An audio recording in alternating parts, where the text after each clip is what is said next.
Hello बच्चों, आज मैं आपके लिए एक इम्पॉर्टेंट सा टॉपिक लाया हूँ जिसका नाम है qualitative analysis of organic compound. Right, मे भी आपने नाम सुना होगा। राइट, बट आप में से बहुत सारे लोग ये सोच रहे होंगे कि सर हमने पूरा ऑर्गेनिक केमिस्ट्री तो पढ़ लिया, फिर ये टॉपिक कैसे हमसे छूट गया जिसका नाम क्या है क्वालिटेटिव एनालिसिस। राइट, तो देखो बच्चों, ये जो आपका है 11th क्लास में ऑर्गेनिक केमिस्ट्री के कितने टोटल चैप्टर हैं बताओ। एनसीईआरटी में टोटल 2 ही चैप्टर गिवन है ना। एक का नाम क्या है organic chemistry some basic principle concept and technique. Right, और सेकेंड वन का नाम क्या है हाइड्रोकार्बन। तो बच्चों ये जो टॉपिक है ना, ये आपका organic chemistry some basic principle concept and technique, ये उसी के अंदर आता है। ठीक है, एक और चीज़ क्वालिटेटिव एनालिसिस और इससे रिलेटेड एक और टॉपिक है जिसका नाम है क्वांटिटेटिव एनालिसिस। राइट, तो हम उसके ऊपर भी बात करेंगे। तो आज के वीडियो में मैं आपको बताऊंगा qualitative analysis of organic compound. Right, तो ये यहाँ पे जो हम बात करने वाले हैं कौन कौन से इंपॉर्टेंट 2 मेथड है। एक मेथड का नाम क्या है लिविंग मेथड और दूसरे मेथड का क्या नाम है लसिंग टेस्ट। ठीक है, अब रही बात कि वो सब ठीक है, लेकिन ये जो क्वालिटेटिव एनालिसिस और क्वांटिटेटिव एनालिसिस जो अभी आपने 2 वर्ड यूज किया उसका मतलब क्या है।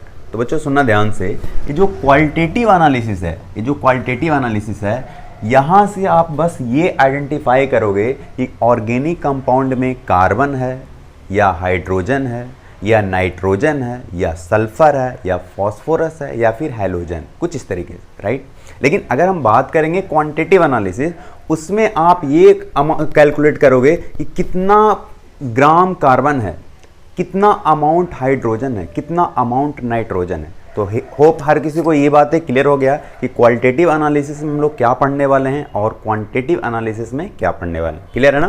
तो चलो शुरू करते हैं qualitative analysis of organic compound. तो नोट्स बनाना शुरू कर दो। देखो, qualitative analysis of organic compound में सबसे पहले हम लोग बात करते हैं कौन सा लिविंग मेथड।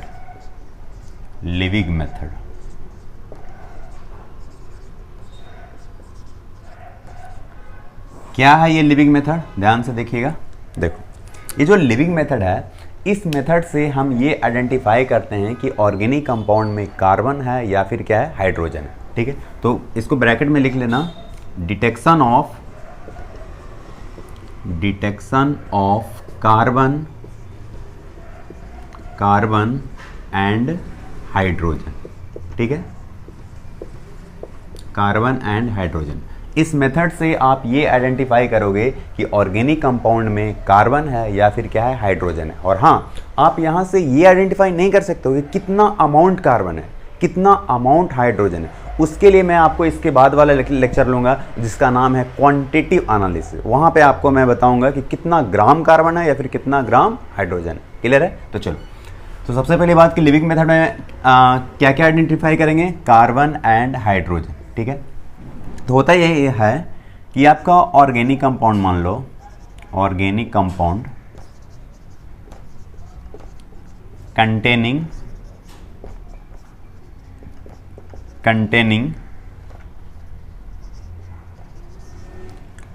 मान लो कार्बन अज्यूम कर रहा हूं। ठीक है, इसको आपको क्या करना है, इसको क्यूप्रिक ऑक्साइड के साथ आपको इसको हीट करना है। किसके साथ, क्यूप्रिक ऑक्साइड। मे भी आपको पता होगा क्यूप्रिक और क्यूप्रस में क्या डिफरेंस है। क्यूप्रस का मतलब क्या होता है, कॉपर के ऊपर +1 चार्ज, और क्यूप्रिक का मतलब क्या होता है, कॉपर के ऊपर +2 चार्ज। ठीक है ना।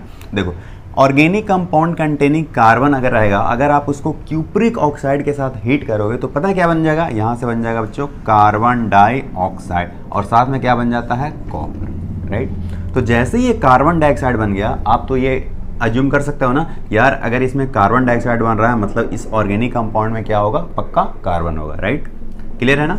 अब देखो, इसके बाद आप कुछ रिएक्शन जो आप ऑलरेडी 10th में पढ़ चुके हो, है ना। कार्बन डाइऑक्साइड का रिएक्शन लाइम वाटर के साथ करते हैं तो क्या बनता है बताओ, एनीवन। या बिल्कुल CaCO3, जिसको आप क्या बोलते हो, लाइमस्टोन बोलते हो। राइट, लेकिन अगर आप लाइमस्टोन CaCO3 का, इसको आप क्या बोलते हो, लाइमस्टोन, है ना। अगर आप CaCO3 का access of CO2 and water के साथ रिएक्शन करोगे, access of CO2 and water के साथ रिएक्शन करोगे, क्या बन जाता है बताओ, कैल्शियम हाइड्रोजन कार्बोनेट, है ना। पढ़ा होगा आपने 10th में। ठीक है, जो कि सॉल्वल होता है ना, ये आपका क्या होता है, सॉल्वर होता है। इसके कारण क्या होता है, मिल्की कलर हो जाता है, पढ़ा होगा आपने मिल्की कलर, ठीक है। और ये मिल्की कलर क्या हो जाता है, डिसेपियर होने लगता है। कब, जब आप excess of carbon dioxide and water use करोगे तब, राइट। तो यहाँ से आपको ये आइडेंटिफाई कर लिए कि इस ऑर्गेनिक कंपाउंड में कार्बन है या फिर क्या है, हाइड्रोजन। इसी तरीके से मैं आपको बताता हूँ हाइड्रोजन के लिए, ठीक है। देखो ऑर्गेनिक कंपाउंड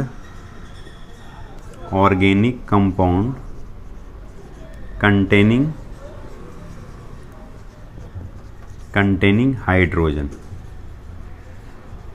यहाँ पे क्या होने वाला है, फिर उसी तरीके से ऑर्गेनिक कंपाउंड कंटेनिंग हाइड्रोजन को आप हीट करो क्यूप्रिक ऑक्साइड के साथ। किसके साथ, क्यूप्रिक ऑक्साइड के साथ। तो बताओ क्या बन जाएगा, अगर यहाँ पे कार्बन डाइऑक्साइड बना है तो यहाँ पे क्या बन जाएगा, वाटर बन जाएगा। वेरी गुड, वाटर प्लस साथ में क्या बन जाएगा, कॉपर, राइट।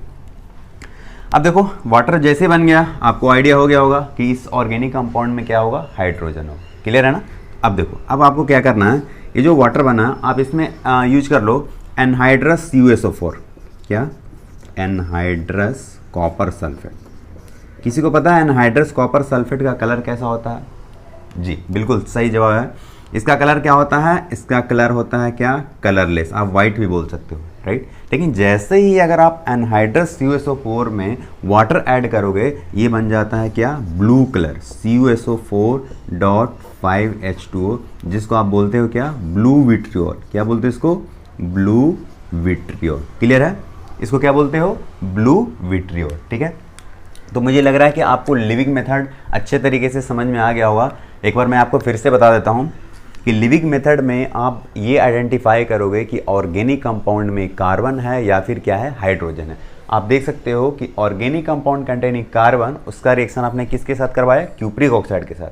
आपको क्या मिला, कार्बन डाइऑक्साइड, राइट। उसके बाद आपने इसका लाइम वाटर के साथ रिएक्शन करवाया, क्या बन गया, कैल्शियम कार्बोनेट, जिसको आप बोलते हो लाइमस्टोन भी बोलते हो। उसका अगर आप excess of carbon dioxide and water के साथ करोगे, क्या बन जाएगा, कैल्शियम हाइड्रोजन कार्बोनेट, जो कि क्या होता है, सॉल्युबल होता है, ठीक है। नेक्स्ट अगर हम बात करें ऑर्गेनिक कंपाउंड कंटेनिंग हाइड्रोजन, उसका अगर आप क्यूप्रिक ऑक्साइड के साथ हीट करोगे, क्या बन जाएगा, वाटर, एंड साथ में क्या बन जाएगा, कॉपर, है ना। उसमें अगर आप एनहाइड्रस CuSO4 यूज करोगे, क्या बन जाएगा, CuSO4.5H2O, जिसको हम बोलते हैं क्या, ब्लू विट्रियोल, ठीक है। तो मुझे लग रहा है कि क्वालिटेटिव एनालिसिस में जो फर्स्ट वाला मेथड है, जिसका नाम क्या है, लिविंग मेथड, वो हर किसी को क्लियर हो गया है ना। यहाँ पे आप लिख सकते हो ये किस चीज़ के लिए है, हाइड्रोजन एंड कार्बन के लिए। क्लियर है ना। चलो इसको नोट डाउन कर लो जल्दी से।